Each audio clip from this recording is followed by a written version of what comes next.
नमस्कार, आप देख रहे हैं 4 पीएम और मैं हूं आपके साथ निधि तिवारी। जैसा कि आप जानते ही हैं कि हम हर दिन अभय दुबे सर के साथ एक प्रोग्राम करते हैं। आज भी देश के तमाम मुद्दों पर चर्चा करेंगे और जैसा कि आप जानते ही हैं कि लोकसभा चुनाव बेहद नजदीक है, ऐसे में राजनीति बेहद गर्म है।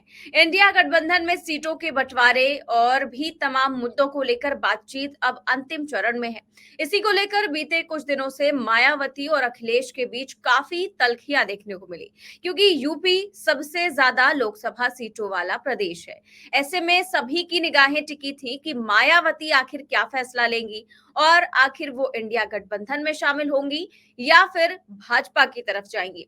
लेकिन आज उन्होंने अपने जन्मदिन के मौके पर एक प्रेस कॉन्फ्रेंस को संबोधित किया और ऐलान कर दिया कि वो लोकसभा चुनाव अकेले ही लड़ेंगी। जी हाँ, मायावती ने साफ कर दिया कि वो ना तो भाजपा में जाएंगी और ना ही इंडिया गठबंधन में जाएंगी। वो जो है अकेले चुनाव लड़ेंगी, क्योंकि उनका कहना है कि गठबंधन करने से पार्टी को फायदा कम और नुकसान ज्यादा होता है, क्योंकि हमारा वोट प्रतिशत जो है वो घट जाता है और अन्य दल के लोगों को फायदा पहुंच जाता है। इसी को लेकर हम चर्चा करेंगे आज कि आखिर मायावती की इस फैसले से फायदा किसे होगा और क्या मायावती के इस ऐलान से अब जो सीटों को लेकर पेच फंसा हुआ था यूपी में, अब क्या वो सॉल्व हो जाएगा। और इसके साथ ही इस बात पर भी चर्चा होगी कि क्या इंडिया गठबंधन में आखिर पेच कहाँ फंस रहा है और कांग्रेस जो है इसे कैसे सुलझाएगी, और भी तमाम मुद्दों पर बातचीत करेंगे। और इस बातचीत में हमारे साथ जुड़ गए हैं प्रोफेसर अभय दुबे सर। अभय सर, बहुत बहुत स्वागत है आपका। और जिस तरह से हमने देखा कि यूपी इन दिनों काफी चर्चा में था, क्योंकि यहाँ पर मायावती और अखिलेश के बीच में बात नहीं बन पा रही थी और यही चर्चा हो रही थी कि मायावती इंडिया गठबंधन में शामिल होंगी या फिर बीजेपी में जाएंगी। लेकिन आज उन्होंने साफ ऐलान कर दिया है और कह दिया है कि वो अकेले ही लोकसभा का चुनाव लड़ेंगी। तो क्या लगता है कि इससे फायदा बीजेपी को होगा या फिर इंडिया गठबंधन को? देखिए, जहां तक मेरी याददाश्त साथ देती है, मायावती ने इस प्रकार का वक्तव्य कि वो अकेले ही चुनाव लड़ेंगी और उन्हें गठबंधन से नुकसान होता है, काफी दिन पहले दिया था। उसके बाद बीच में उन्होंने अपना सुर थोड़ा बदला और उन्होंने इस तरह का वक्तव्य देना बंद कर दिया। यहाँ तक कि एक बार उन्होंने ये भी वक्तव्य दिया कि अखिलेश और समाजवादी पार्टी जो इंडिया गठबंधन से बाहर पार्टियां हैं, उनके बारे में संभल के बोले, पता नहीं किसको कब किसकी जरूरत पड़ जाए। उस वक्तव्य से संकेत मिल रहा था कि मायावती अपने रवैये के ऊपर पुनर्विचार कर रही हैं। लेकिन आज अपने जन्मदिन पर उन्होंने स्पष्ट कर दिया, वही पुराना वाला वक्तव्य उन्होंने फिर से दोहराया। इससे साफ है कि अब उत्तर प्रदेश में तकनीकी रूप से तितरफा चुनाव होगा, त्रिकोणात्मक चुनाव होगा, जिसमें एक तरफ मायावती होंगी, दूसरी तरफ भारतीय जनता पार्टी के नेतृत्व में राष्ट्रीय जनतांत्रिक गठजोड़ एनडीए होगा और तीसरी तरफ समाजवादी पार्टी, कांग्रेस और राष्ट्रीय लोकदल का गठजोड़ होगा। लेकिन ये केवल तकनीकी बात है, व्यवहारिक रूप से ये चुनाव सीधा हो जाएगा। मैं ये मानता हूं व्यवहारिक रूप से ये इंडिया और एनडीए के बीच का चुनाव होगा।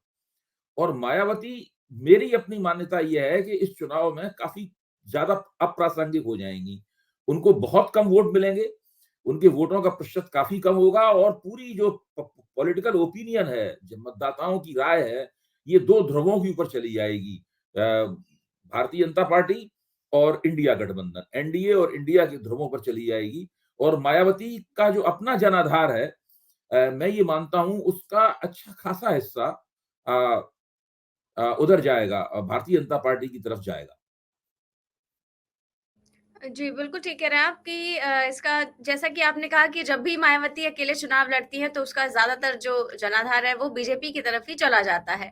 और लेकिन मायावती ने ये भी समाजवादी पार्टी के ऊपर भी काफ़ी इल्ज़ाम लगाए हैं, अखिलेश के ऊपर भी लगाए हैं।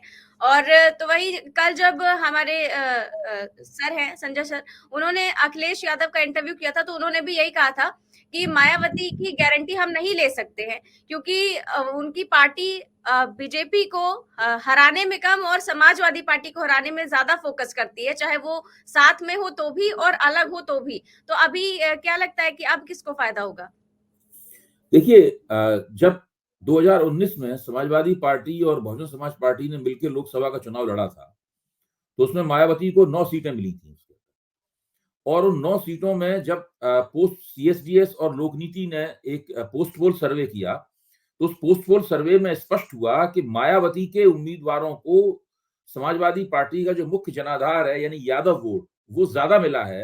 और समाजवादी पार्टी का मुख्य जनाधार जाटव वोट, वो समाजवादी पार्टी के लोगों, बहुजन समाज पार्टी का मुख्य आधार जाटव वोट वो समाजवादी पार्टी को कम मिला है, यानी यादव वोट बसपा के पक्ष में ट्रांसफर ज्यादा हुए हैं और जाटव वोट समाजवादी पार्टी के पक्ष में कम ट्रांसफर हुए हैं। इसीलिए उस चुनाव में अखिलेश को नुकसान हुआ था और बहुजन समाज पार्टी को फायदा हुआ था। तो ये जो मायावती कह रही हैं ये बिल्कुल गलत बात है, जो कह रही है कि उन्हें गठजोड़ से हमेशा नुकसान होता है। देखिए, पहली बार वो सत्ता में आई थी 1994 में, उस वक्त समाजवादी पार्टी को उनके मुकाबले ज्यादा सीटें मिली थी, क्योंकि समाजवादी पार्टी ज्यादा बड़ी पार्टी थी, उसका सारे उत्तर प्रदेश में ज्यादा आधार था। और दूसरे, समाजवादी पार्टी का जो समर्थन आधार है वो बहुजन समाज पार्टी के मुकाबले कम बिखरा हुआ है। वो कुछ कुछ इलाकों में, ज्यादातर इलाकों में काफी संकेंद्रित है, सघन है, तो वहां पे वो लोग, उनका स्ट्राइक रेट अच्छा होता है, वो सीटें ज्यादा निकालते हैं। और बहुजन समाज पार्टी का जनाधार काफी बिखरा हुआ है, उन्हें ज्यादा वोट, प्रतिशत में ज्यादा वोट मिल सकते हैं, लेकिन सीटें उनकी कम कम होती हैं। तो ये एक जो डेमोग्राफिक रियलिटी है सपा और बसपा की, उसके ऊपर भी हमें गौर करना चाहिए। मेरा मानना यह है कि अखिलेश जी का ये कहना है कि मायावती पर भरोसा नहीं किया जा सकता, मायावती के वक्तव्य से तो ये बात लग रही है कि शायद वो सही ही कह रहे हैं कि मायावती पे भरोसा नहीं किया जा सकता। मायावती अगर अकेले चुनाव लड़ती हैं तो उससे बहुजन समाज पार्टी की राजनीति को भी नुकसान होगा, दलित आंदोलन को भी नुकसान होगा। अभी तक जो दलित आंदोलन उत्तर प्रदेश में सारे देश के पैमाने पर उसको नेतृत्व कर रहा था, मेरा मानना है कि उसको भी नुकसान होगा। और खुद मायावती और खुद पूरे गैर भाजपा विपक्ष की जो एकता है उसको बहुत नुकसान होगा। मेरा मानना है कि भारतीय जनता पार्टी उत्तर प्रदेश में अगर मायावती अलग चुनाव लड़ती हैं तो पुराना नतीजा भी हासिल कर सकती है और अगर अपनी सीटें भी बढ़ा सकती है अगर कुछ खास तरह की, क्योंकि जो राम मंदिर का पूरा खटाटोप बांध रखा है, एक पूरा राजनीतिक प्रपंच चला रखा है भारतीय जनता पार्टी ने कि सारा उत्तर प्रदेश राममय हो गया है और कितना बड़े पैमाने पर अभूतपूर्व संसाधनों का सहारा लेकर ये सब जो पूरा अयोध्या उत्सव हो रहा है, इसकी मदद से पूरी कोशिश है भारतीय जनता पार्टी की कि उत्तर प्रदेश में अपना पिछला जो स्ट्राइक रेट है उस स्ट्राइक रेट को कायम रखे, अगर हो सके तो बढ़ा ले। और मायावती इसमें भारतीय जनता पार्टी के हाथ में खेलती हुई नजर आ रही है। मैं एक बात और कह के ये अभी आप बोलिएगा, अभी पिछले दिनों सी वोटर एबीपी ने मिलकर एक सर्वेक्षण किया था। उस सर्वेक्षण में निकल के आया था कि अगर मायावती उत्तर प्रदेश में अकेले चुनाव लड़ती हैं तो उनको 5% वोट मिलेगा। आप सोचिए, जिसके उत्तर प्रदेश में वोट 19-20% माने जाते हैं वोटे तौर पर, मायावती को 5। मैं ये नहीं कह रहा हूं कि सी वोटर का सर्वे बहुत अच्छा है और उसकी बात हमें 100% मान लेनी चाहिए। हर सर्वे की अपनी सीमाएं होती हैं, इस सर्वे की तो और भी ज्यादा सीमाएं हैं क्योंकि ये त्वरित सर्वे था, लेकिन इस सर्वे से कम इशारा तो मिलता है। अगर मायावती का वोट 5, मैं मानता हूं चलिए 10%, 5 से 10% के बीच में वोट मिलता है मायावती को, तो उनको कोई सीट नहीं प्राप्त होगी पूरे उत्तर प्रदेश में। धोखे धड़ाके से कहीं कोई सीट मिल जाए तो मिल जाए, बिल्कुल उनका नतीजा सिफर होगा बिल्कुल उत्तर प्रदेश में। और सिफर इसलिए भी होगा, विधानसभा चुनाव में हम लोगों ने देख रखा है कि पश्चिमी उत्तर प्रदेश में जहां पर जाट वोट किसान आंदोलन की वजह से भारतीय जनता पार्टी से नाराज था और काफी जाट वोट भारतीय जनता पार्टी से हटा, लेकिन मायावती का जो जाटा वोट था उसने उसकी भरपाई की और भारतीय जनता पार्टी उतने बुरे तरीके से, उतना नुकसान नहीं हुआ पश्चिमी उत्तर प्रदेश में जितना नुकसान उसे होना चाहिए था। जी, और अब सर मायावती तो पूरी तरह से अलग हो गई है, उन्होंने अपने आप को कर लिया है। अब यहाँ यूपी में केवल अखिलेश यादव और जयंत चौधरी बचते हैं और अखिलेश यादव ने कल ये साफ कहा कि जो कांग्रेस है वो कितनी सीटें जीत सकती है हमें बता दें, हमें बिल्कुल भरोसा दिला दे तो हम उन्हें उतनी सारी सीटें दे देंगे।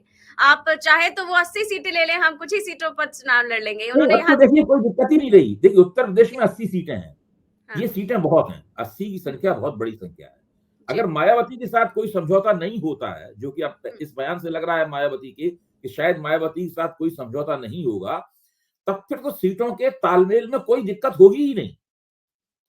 बस केवल पार्टियों का ये आग्रह होगा कि भाई जिन जिन जिन निर्वाचन क्षेत्रों में हम जीत सकते हैं वो निर्वाचन क्षेत्र में मिले। अब तो बहस इस बात पे होगी कि कौन किस निर्वाचन क्षेत्र में जीत सकता है।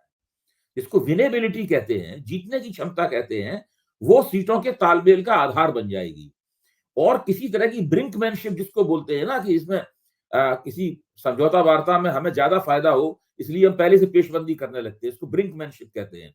तो इस प्रकार की ब्रिंकमैनशिप उत्तर प्रदेश में करने की कोई जरूरत नहीं है, क्योंकि 80 सीटें बहुत हैं। अगर अखिलेश चाहें तो मेरा मानना है कि 60 सीटों पे भी चुनाव लड़ सकते हैं, और बाकी 20 सीटों में उनके दूसरे 60-65 सीटों में चुनाव लड़ सकते हैं, और बाकी 20 सीटों में उनके दूसरे दोनों जो मुख्य सहयोगी हैं, कांग्रेस और राष्ट्रीय लोकदल, उनको देके पूरी तरह संतुष्ट किया जा सकता है, और एक आध सीट किसी को ज्यादा भी दी जा सकती है। जी, वो यही कह रहे हैं कि हम तो पूरी तरह से तैयार हैं और जब भी वो हमसे बात करेंगे तो वो हमें बता दें कि कितनी सीटों पर लड़ना है, हम उतनी सीटें दे देंगे। लेकिन उन्होंने ये भी कहा है कि कांग्रेस बहुत ज़्यादा अब देर कर रही है। अब बहुत ज़्यादा हम्म। वक़्त बचा नहीं है और वो ये भी कह रहे हैं कि कांग्रेस इसलिए देर कर रही है क्योंकि बीजेपी से मुकाबला बहुत ज़्यादा मुश्किल है। उन्होंने ये भी कहा है कि बहुत ज़्यादा मुश्किल है और अब बहुत समय बचा नहीं है, इसलिए यात्रा पर तो वो फ़ोकस कर ही रहे हैं, लेकिन यहाँ पर भी उनको ध्यान देना चाहिए। नहीं नहीं, बिल्कुल अखिलेश जी का ये कहना भी ठीक है कि कांग्रेस बहुत देर कर रही है। मैं तो हमेशा ये कहता हूं कि कांग्रेस का रवैया राजनीति करने का ऐसा है कि सुबह के वक्त लोग कंपनी बाग में सैर करने जाते हैं, बुजुर्ग लोग, तो वो बहुत धीरे धीरे चलते हैं, आराम आराम से। तो वो कांग्रेस इस शैली की राजनीति कर रही है। और ये नरेंद्र मोदी के नेतृत्व में जो पुरानी भाजपा थी, अटल बिहारी वाजपेयी और लालकृष्ण आडवाणी वाली, उसमें अगर प्रमोद महाजन को छोड़ दिया जाए तो वो लोग भी इसी तरह की राजनीति करते थे। अटल जी का मोड भी यही रहता था राजनीति करने का।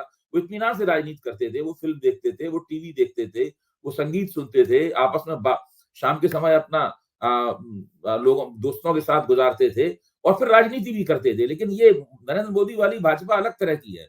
ये तो बड़े बड़े इवेंट आयोजित करती है, बहुत ही चमक दमक होती है, बहुत संसाधनों का इस्तेमाल करती है, बड़े पैमाने पर जनता को गोलबंद करने की कोशिश की जाती है, कार्यकर्ताओं एक एक कार्यकर्ता से काम लेती है, सब कार्यकर्ताओं की ड्यूटी लगाई जाती है।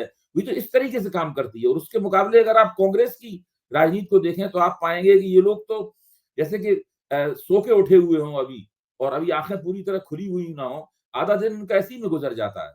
तो ये इनकी स्थिति है, हर चीज में इनकी बहुत देर है। मुझे तो सोच के हैरत होती है कि ये लोग किस युग में जीवित रह रहे हैं। अखिलेश जी की आलोचना बिल्कुल सही है।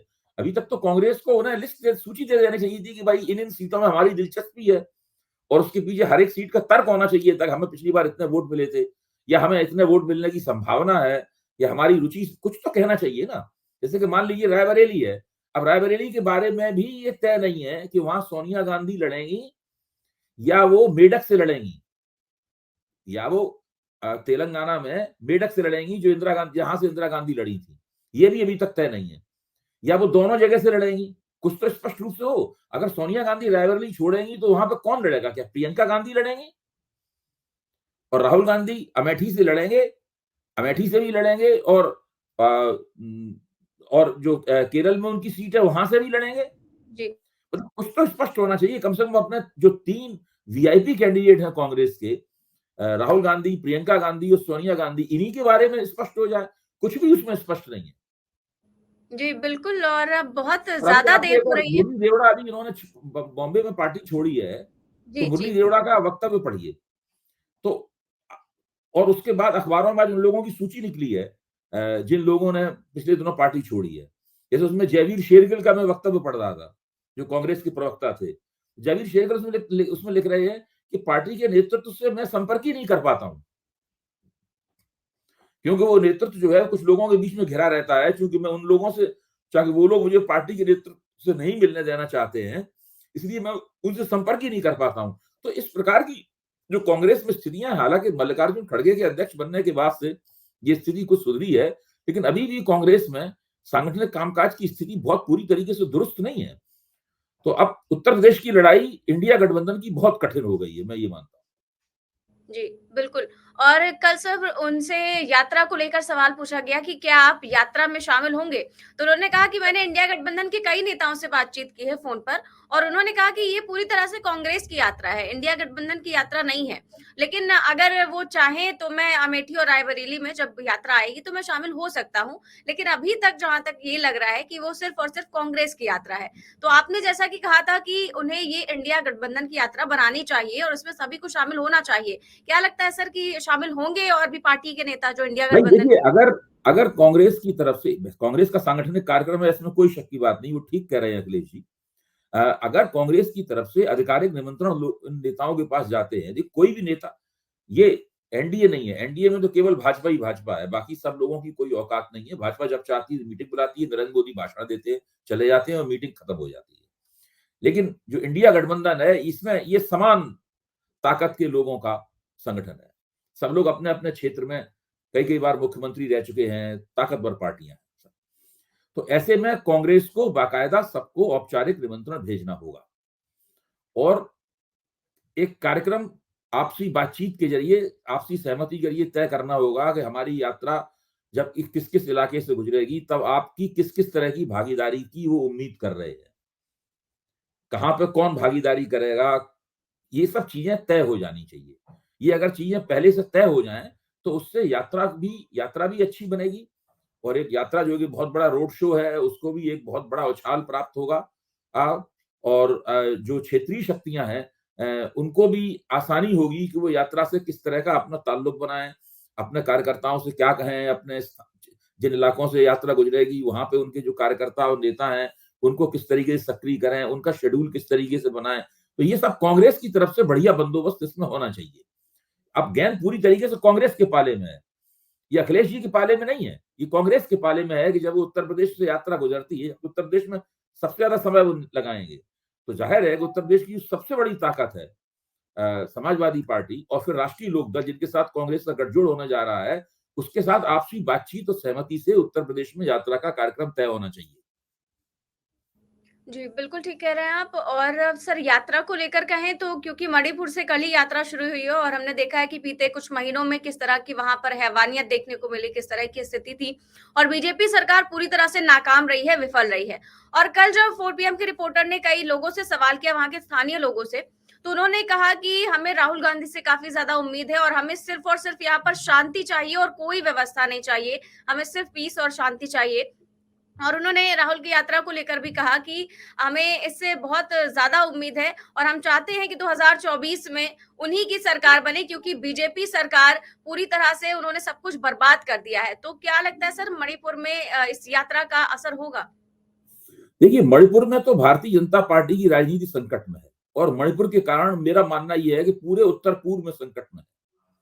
जिस तरह मिजोरम में भारतीय जनता पार्टी का जो सहयोगी दल था, मिजो नेशनल फ्रंट, उनके नेता ने भी भांप लिया था, जो निवर्तमान मुख्यमंत्री थे उन्होंने भी भांप लिया था कि भाजपा की सोबत हमारे लिए नुकसानदेह साबित होगी, इसलिए उसने प्रधानमंत्री के साथ में मंच साझा करने से इनकार कर दिया था।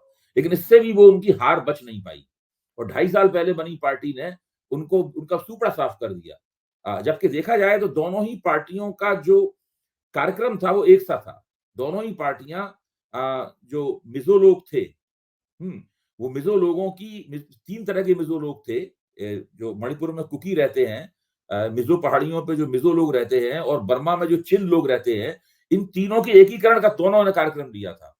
लेकिन जनता ने नई पार्टी की बात मानी और पुरानी पार्टी को पूरी तरीके से खारिज कर दिया क्योंकि वो भारतीय जनता पार्टी के साथ रही थी। तो मणिपुर में जो हुआ है उससे मुझे लगता है कि उत्तर पूर्व के कई प्रांतों में भारतीय जनता पार्टी की राजनीति को इन लोकसभा चुनावों में कुछ ना कुछ नुकसान का सामना करना पड़ेगा। जी। सर इंडिया गठबंधन की बात करें तो नीतीश कुमार का नाम काफ़ी समय से सामने आ रहा था कि उन्हें संयोजक बनाया जा सकता है। हालाँकि जब परसों मीटिंग हुई तो उन्होंने साफ इनकार कर दिया कि वो संयोजक नहीं बनेंगे और फिर मल्लिकार्जुन खड़गे को अध्यक्ष बनाया गया लेकिन संयोजक को लेकर अभी भी पेच फँसा हुआ है। तो क्यों फँसा हुआ है सर अभी तक? देखिए, इस पे भी मैं मानता हूं कि इंडिया गठबंधन को जितनी कुशलता से और सफाई के साथ अपना काम करना चाहिए था वो नहीं कर पा रही है। देखिए, ज्यादातर लोग, अखिलेश जी भी इस पक्ष में थे कि नीतीश कुमार को संयोजक बना दिया जाए, तो केवल ममता बनर्जी का हवाला देकर उनको संयोजक पद से रोकना उचित नहीं था। वहां तो भाई, वहां मीटिंग में तो ना अखिलेश जी गए थे और ना ही ममता बनर्जी गई थी। अखिलेश जी ने पहले से कह दिया था कि आप लोग जो निर्णय लेंगे हम उस निर्णय के साथ हैं। तो ये जिस तरह से हुआ है ना, उससे बदमजगी बनती है और पूरा जो सेंटीमेंट है, पूरी जो भावना है मोर्चे के पीछे एकता की, वो आहत होती है और ये करके मोर्चे ने फिर से अपना थोड़ा सा नुकसान कर लिया है। मैं अभी भी मानता हूं कि नीतीश कुमार ही सबसे ज्यादा उचित व्यक्ति हैं इस मोर्चे के। तो वो देर सवेर उनको ही संयोजक उन्हें बनाना पड़ेगा, अगर वो नहीं बनाएंगे तो उन्हें नुकसान होगा। जी, और इंडिया गठबंधन में जो छोटे-छोटे से अभी भी कई सारे पेंच फँसे हुए हैं। क्या चुनाव से पहले वो छोटे-छोटे पेंच जो है वो सुलझ पाएँगे? नहीं, उन्हें सुलझाना होगा। मेरा मानना है कि समय बिल्कुल हाथ से निकलता जा रहा है और बस जनवरी के महीने ही इनके पास है। इस जनवरी के महीने में अगर उन्होंने ये पेच नहीं सुलझाए, तो आप मान लीजिए कि ये बाजी जो है चुनाव की धीरे-धीरे करके इनके हाथ से निकल जाएगी। जनवरी के महीने में इन्हें सारे पेच सुलझा लेने हैं, पूरा सीटों का तालमेल कर लेना है और जहाँ तालमेल नहीं होगा उसके बारे में भी तय हो जाना है कि वहाँ तालमेल क्यों नहीं हो रहा है। जानबूझ के तालमेल नहीं कर रहे हैं या मजबूरी में तालमेल नहीं हो रहा है। ऐसी कई जगह हैं, जैसे केरल है, जैसे पश्चिम बंगाल है, जैसे पंजाब है, तो ऐसी ऐसी जगह हैं, ऐसे प्रदेश हैं, जहाँ पे लगता है कि इंडिया गठबंधन शायद जानबूझ के ही तालमेल ना करे। अभी प्रगट सिंह ने एक बहुत अच्छा बयान दिया, इससे बात समझ में आती है। उन्होंने कहा पंजाब बिल्कुल अलग तरह का प्रांत है। यहाँ पहले नंबर की पार्टी आम आदमी पार्टी है, दूसरे नंबर पे कांग्रेस है, तीसरे नंबर पे अकाली दल है और चौथे नंबर पे भाजपा है। तो ये बेतुकी बात है कि पहले और दूसरे नंबर की पार्टी मोर्चा बनाकर चौथे नंबर की पार्टी से लड़े। पंजाब की परिस्थिति अलग है। तो यहाँ पे कोई ज़रूरी नहीं है कि कांग्रेस में और आम आदमी पार्टी के बीच में गठजोड़ हो, लेकिन दिल्ली में गठजोड़ होना बहुत ज़रूरी है। फिर आम आदमी पार्टी ने गुजरात में एक आध सीट माँगी है, कांग्रेस देने को भी तैयार है। आम आदमी पार्टी ने गोवा में एक सीट माँगी है, उसके बारे में खबर नहीं आई है कि वो देने को तैयार है या नहीं। आम आदमी पार्टी ने हरियाणा में भी सीट माँगी है, लेकिन भूपेंद्र सिंह हुड्डा वहाँ हरियाणा में सीट देने को तैयार नहीं है। तो ये सब जो पेच हैं, ये आम आदमी पार्टी जो पूरे एक पैकेज डील की तरह ले रही है इसको, तो इस सबको देखना होगा कि कितनी जल्दी और तेज़ी के साथ ये सुलझते हैं। इनमें सबसे बड़ा गठजोड़ दिल्ली का था, वो तो सुलझ ही गया है आम तौर पे। शायद ये फ़ॉर्मूला उसमें तय हो गया है कि 4 सीटें आम आदमी पार्टी को मिलेंगी और 3 सीटें कांग्रेस को। जी। बहुत-बहुत शुक्रिया सर आपका इतनी सार्थक चर्चा के लिए। तो जैसा कि आपने देखा कि मायावती ने ऐलान कर दिया है कि वो अकेले चुनाव लड़ेंगी। अब कांग्रेस को पहल दिखाकर सपा से बातचीत करनी है कि आखिर उन्हें कितनी सीटों पर लड़ना है और सपा को कितनी सीटों पर लड़ना है, ये डिसाइड करना है। तो वहीं हमने इंडिया गठबंधन को लेकर भी तमाम चीज़ों पर चर्चा की। तो मणिपुर में जिस तरह से न्याय यात्रा शुरू हो रही है, उस पर भी हमने चर्चा की। कैसी लगी आपको ये चर्चा? हमें कमेंट बॉक्स में ज़रूर बताएँ। साथ ही साथ चैनल को सब्सक्राइब भी करें और जॉइन भी करें। नमस्कार।